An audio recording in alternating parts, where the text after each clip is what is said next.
Yesterday, obviously, Aaron Rodgers hit the practice field and the world was abuzz. Not only the internet, because this is ridiculous to watch. This slow motion video has been seen by millions and millions of people that are fans of Aaron and the Jets, and those are haters as well. Completely baffled by the fact that this is just 77 days removed from an Achilles surgery. He looks comfortable, he looks in control, and the arm is as good as it has ever been.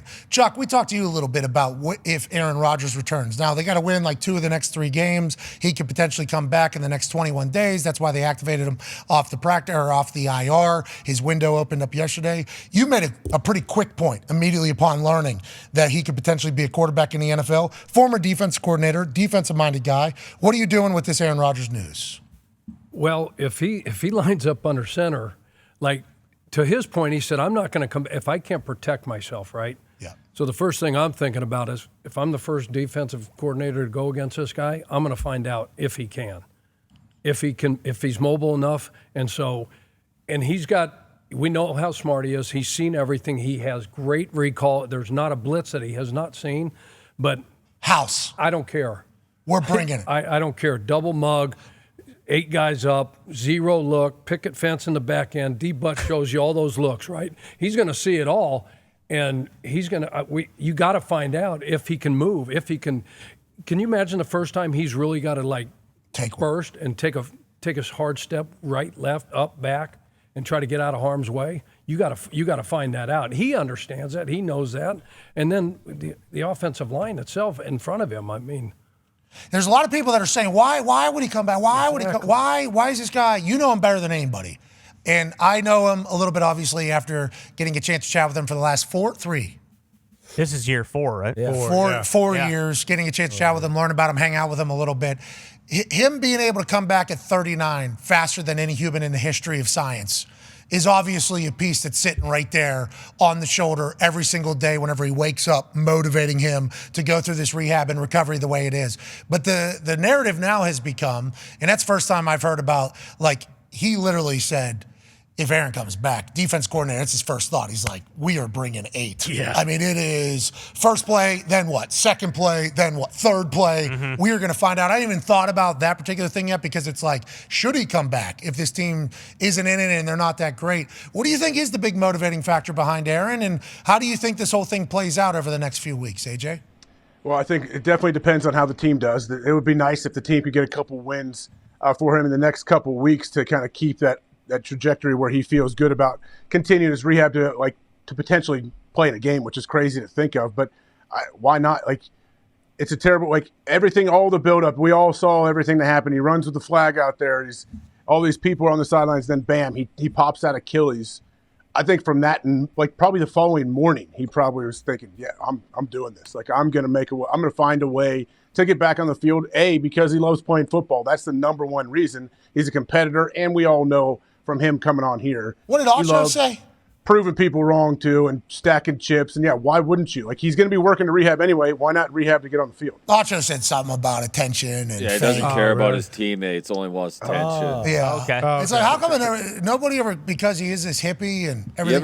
You ever film a birthday post where he was sitting outside of the house, saying happy birthday to him? All right. I mean, there's a lot of things we could potentially dive into this one. With that particular statement, we will choose not to. It's your birthday today, too? All right. So let's just, a lot of things we could potentially go in, but it never gets talked about. That dude loves football.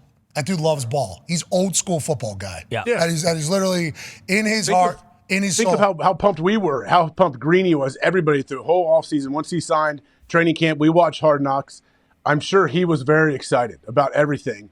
And so then for that to be taken away like it was, yeah, he wants to do whatever is possible to get out there as fast as he can. Everything that he does that people attack, it's all so he could be a football player. Yes. People say he's not married, he doesn't have kids, he goes and does weird ayahuasca and darkness retreats. It's ayahuasca, he was trying to get better mentally so that he could become a better human, a better himself, a better football player. He doesn't have a family, he doesn't have kids. It's that's because the guy's a football. Nobody really talks about how this dude is addicted to football. He's a lover of ball. That is what he loves football. Football, it's not his identity. identity because whenever he's done with football, he'll be able to go on and do whatever the hell he wants. We all know that. We understand that. And most people haven't even really heard him play the guitar yet. Oh, man.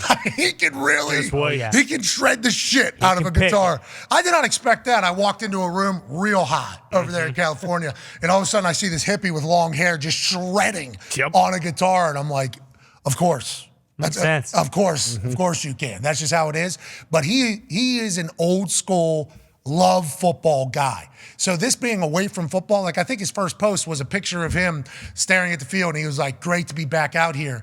I think a lot of people think that they'll be able to leave the game and it'll be easy. Aaron's been in this thing for 18 years at the highest level, let alone his entire childhood. Football has given him so much, and he has given football a lot.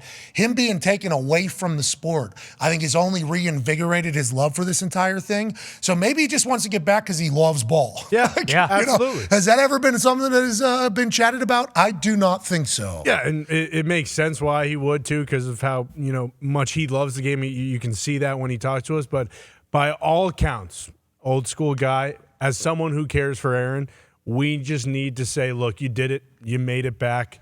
Please do not. Once here is like preseason. Exactly. Make it like preseason. Yes. Yeah, do a couple drives. Maybe. Do a couple of these. Yep. Sure. Throw a touchdown. Yeah, do whatever you need to do. Back shoulder one. Oh, Late game. Give the Jets fans like, well, this is what next year's going Yeah. to be. This is why we're not firing Hackett. This is why we're not firing Saleh. Bingo. If he wants to do that, sweet. But we do not recommend getting out there. I don't want him on the field if there's 15 minutes on the clock and it's the first quarter. He can go out and do all that stuff if they are down by. He can't be starting the game against the ones in a close game. I'm sorry. I don't want him to get hurt. I want the full season. And unfortunately, we didn't get that this year. And that's just the reality of what it is, okay? The other reality is if he goes out there and there are a bunch of Chucks in the NFL. Which there are. Yeah, there's about 1,000 of these. Yeah, and they line up that 8. And I'm assuming even if they were to line up that 8 right across from Aaron, he's probably still throwing the ball back shoulder, Garrett Wilson, having success. But just the off chance that something goes wrong and next year is screwed up for not only the Jets and Aaron especially, it just doesn't sit well with me. See, Okay? Aaron doesn't have this negative mindset, though. I agree. It's all positive. Nothing will ever go wrong. It's going to be a great experience for next year. It's going to get the boys juice for next year. It's going to go. Is it December 20th? 24th is the Commanders game. Yeah. Yeah, and that's the night before Christmas present that he's giving everybody. We get to watch him play the Commanders. The one Christmas present you get. Jets are out, but Commanders stink, so Yeah. you got a good defense, though. Yeah, They two got guys in on the defense. middle, Fired two of the the highest coordinator, paid. though. And Well, the that's 'cause it's secondary dust up. coach. There's a Yeah, little the dust dust up. up, There's yeah. a little dust up over there. That Commanders defense coordinator. Yep. Sam Howell still lead the league in passing yards? Ooh, I don't know. We got some interesting stats from Hembo. I do not believe any Commanders ones have made it through. That makes sense. Not many. I think he is. I think